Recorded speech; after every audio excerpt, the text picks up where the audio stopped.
This is a quick video about my workflow and about how I cope with all the photos I take in the field and how I get an overview. It's quite common that when I'm shooting a scene, when I have set it up, that I take a lot of photos. I'm there, the weather is good, conditions are right, so I don't try to get everything right in one photo. I just shoot away. For example, let's look at this photo here from German Black Forest. I had this composition set up and I then started with some basic focus stacking. For example, I did bracketed exposures for the foreground, for the midground, and went on. After this, I shot a few photos at higher ISO just to make sure here for the background that the leaves are frozen in case there's a bit wind going through. I did this with ISO 800, ISO 400 and so on. Then, since it was a rainy day, which felt very mystic, I applied some techniques to get some diffusion on the lens and so on. So all in all, let's see, I shot like 28 photos. And I already knew when I shot those photos that in the end I'll maybe use 3, 4, maximum 5 of those photos. But when I'm there and have enough CF cards with me, I don't see a reason to hold back. I just shoot. And now I want to show you how I approach this masses of photo, how I select the photos which I use for the processing.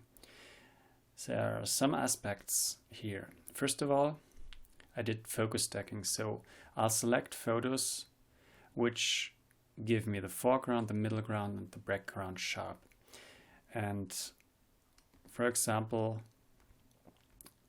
let's start at the back because this is the photos I'm actually using. So in the end, this photo was focused here at the foreground. And I get in close, look at the details, which areas it gives me sharp, and then I decide, yes, I use this. And I press 8. 8 will label this photo as green. And look at the next photo. This one was focused more for the middle ground. So it gives me those rocks here, those rocks, and the mosses here sharp, while it leaves this foreground a little out of focus. So I now have the photo for this part and now the photo for the middle part. I also label this green. Then I have another photo which is more for the background. I also go in close, label this green. Then I have some photos, for example this here, which I shot very dark just to expose for the highlights. And well, I don't need it because this one here is already good enough. And then I have 2 more photos which are for the background, for the leaves here. I shot many shots here for those leaves to make sure I have them tag sharp, because sometimes there's a little bit wind. You see here, there's some movement, and I'll look for another shot where I have those parts sharp. So I also label those green using 8. And then let's go through it. I think I have one. Yeah, this one here I also labeled green because this is the brightest exposure I have for this part here, and I might blend it in later.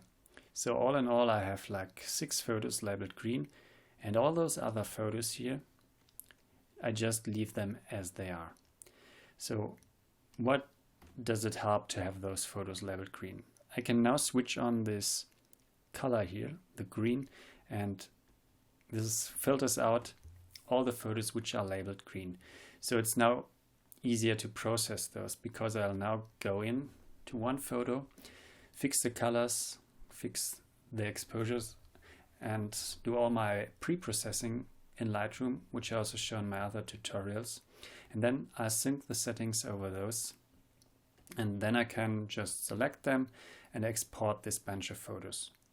I'll then work on those photos in Photoshop, and the same for some other series which you see down here. For example, here's some city shots and some mountain shots. It's all green labeled photos. And at some point in time, every few weeks, I go through my archives, and what I do, I delete redundant photos. So photos which I know I'll never need to use.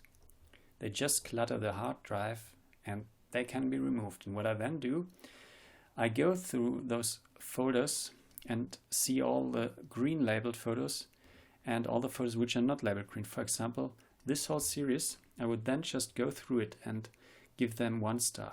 So hitting 1, 1, 1, 1. This one is green. I used it in the processing. I'll keep it because I want to keep the raw photos which were used in actual master files. So I could reproduce the original. I go on, 1, 1. So I end up labeling most of those photos with 1 star. Those 2 are green. I don't label them 1. This one gets 1 star. And the last 3 here, they are green. And now that I have labeled all those photos with 1, I might go on through the rest of this, and everywhere where I already have some photos which are processed, which are labeled green, I would then label the other so-called redundant photos with 1. In the end, I'll just go to filter and look at only the photos which have 1 star. In this case, it's just the photos of this stream here, which I didn't use in the processing because they aren't green. And I'll just select them all. I would then delete them from hard disk and no longer need them anyway. So by this, I keep my hard drive a little bit, clearer, because 28 photos for this scene is clearly overkill, but it's good to have them in the beginning just to make sure you have all what's needed for the post-processing. For example, to make sure you have enough shots for the leaves, that they're text sharp, you have enough dynamic range in the photo, you have everything sharp, and you don't have to think much. So I don't think much when I'm there, when I have the composition. It's just a really automated process, which, well, in the end results mostly in many photos, but it's easy to then select what's needed and to delete the rest. And I just want to show you how I do this.